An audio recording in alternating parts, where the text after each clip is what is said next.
mbokki internet RTV Dakar dañoo del si waat ak yéen rek kii nag Cheikh bi damaa yaakaar ni dallu càmmooy lañ koy wax. kii dallu càmmooy nag dafa nekk lu yéeme trop damay faral di wax ni soo solee say dàll ba mu jàqu Cheikh bi jëlal nga denc wala nga gas suul wala nga xam nooy def.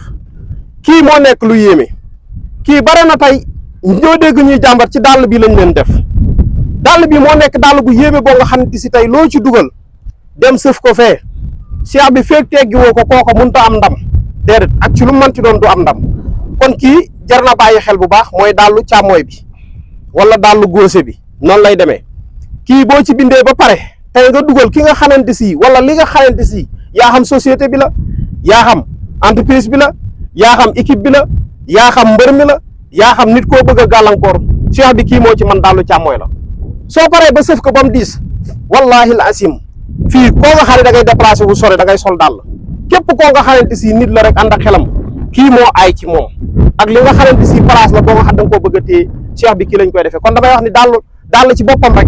bu mu yàqu rek nga simmi say dàll sànni kon kii macha allah Cheikh bi loolu lañ ci doon leeral rek nga xamante si dañoo bëgg rek ñëpp di bàyyi xel ci lii nga xam ni moom laa lay wax bu dee équipe nawetaan la tey nga dugal ko fii dem sëf ko Cheikh bi dàllu càmmooy bii moo ko du am ndam fekk dindi ko soo ko dindee tamit nag laaj nay tojtal kon ñu bare ñi ngi ñàkk loo nga xamante si kii moo leen koy teg dàllu càmmooy bi te fi mu toll nii foo tourné daje ak moom foo tourné da ngay daje ak moom jërë ngeen jëf